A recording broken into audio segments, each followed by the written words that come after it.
Good morning, everyone. This is Friday, December the 30th. This is New Year's Eve, I guess you could say. So, Happy New Year's Eve to everyone.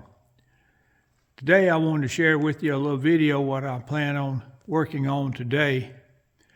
Whenever Southland spans a distance of greater than 8 feet, which between this post or column that you can see right here and this one over here where I've got those boards clamped on, kind of trying to decide whether or not that's what we want to do. Anyway, when they span greater than 8 feet, they go with a laminated beam, such as what you have right here.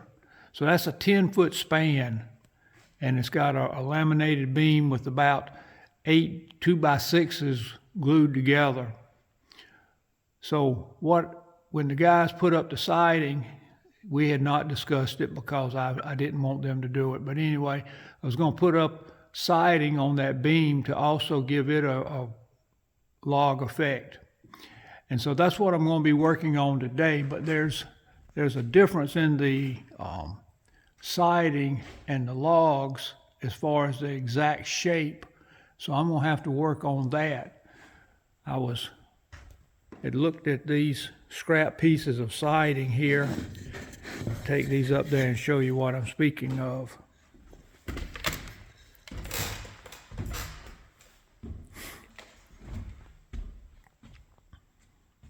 So where the logs butt up against the beam here is only about 5 1/4 inches per log.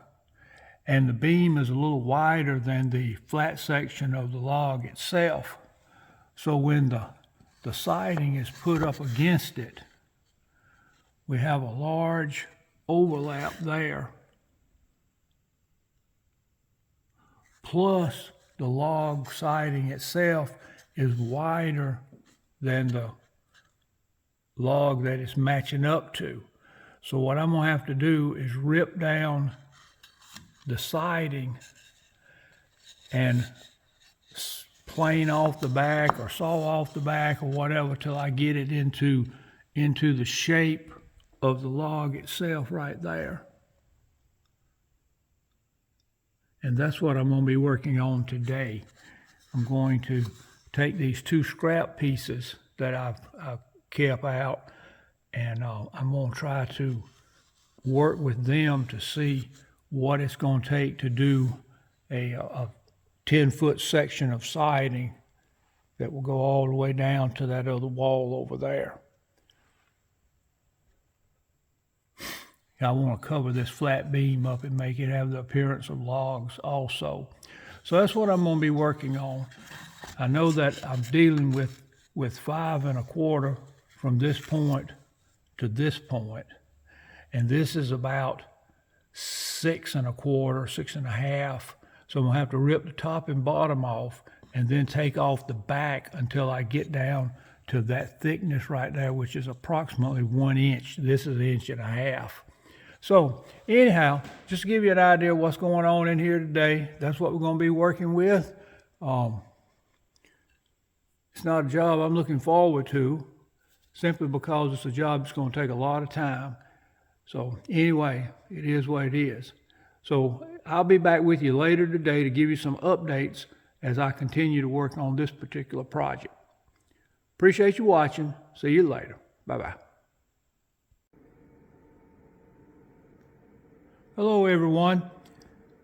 I want to do a little follow-up video for the one I had this morning where I was talking about the project of the day was going to be the siding on this beam here so that it would look like logs continuous across, just like those support logs there. So I tried a couple things that didn't work. Good ideas, but it just don't work. To cut the siding down to the thickness that it needs to be. The siding is 1.5 inches thick on the curve. I'll show you a piece here. It's 1.5 inches thick on the curve, and it needs to be about 1.25 inches, 1.125 inches or less to match up to the thickness of that log where the beam is, where the beam and the logs meet, because the beam is a little wider than the log itself as far as the flat side. I'll show you as I get up there. So I tried a couple of different things. Tried ripping on the table saw, and that didn't work too good. So what I ended up doing, if I can hold this with one hand, I ran it through the planer. And you can see here where I planed off the back side. And put it over here, maybe it'll show better. Anyway, I planed off the back side of it about 1/4 to 3/8 of an inch, which took it down to just about where that notch is in siding. Being siding is supposed to overlap that little tongue right there is supposed to be overlapped by the piece on top so that water don't run down behind the siding. So what I did was, get down here, I planed it through the planer till I got down to about that little groove, that little ear over there. And then I measured, you see my pencil mark, I measured about 5 1/4 inches, which is what the log height is where I'm needing to meet up to it with my siding. So let me climb up there. Knock that out of the way so I don't trip.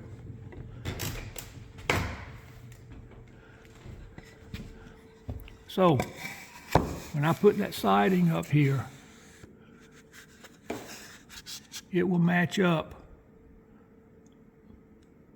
with that piece there. A little shadow on there from the sunlight. And there's a little shadow right there where it's still a little wider than the log, but I can't do anything about that. I'm gonna have to live with that. But I could plane down the two pieces of siding, I think, to that thickness, and then put them up here and fill in with caulking like that over there, like that bead of caulking right through there, that bead of caulking right through there, and hide any imperfections that you would be able to see. And so then that's what I think I'm going to do, is run it through the planer, 2 10-foot sections through the planer continuously until I get down to this height right here. That's a good smooth fit right there. I like that. It's just a little bit there and a little bit there. But considering some of the other scenes where the logs meet themselves, this is nothing. So it'll work out all right. So that's what I'm going to do. I didn't do it today because the rain started. We've had about 1/4 of an inch of rain. Right now the sun's starting to come back out. But we had about 1/4 of an inch, and I just didn't want to get my planer and all out in the dampness under the shop, on the porch out there at the shop. That's where I do all my planing at, on the porch, and all my table saw work. And then when I get ready, then I can just blow the sawdust off and roll it back into the shop and keep them protected. So I didn't want to get out in the rain to do this. So what I did instead was I came up here and I worked on the closet some more. I'll show you that.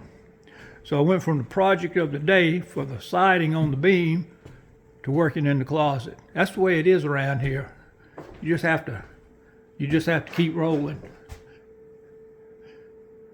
It doesn't really make any difference what you do because there's so much to be done. I got 3 more boards to put up there that will finish out that wall at the top, and then I'll come down here and put the boards at the bottom. The reason why I did that, and I didn't start at the top or the bottom, I started right at the top of that return box there. That's the return air to the furnace on this side of the house. That will be encased in a cedar box.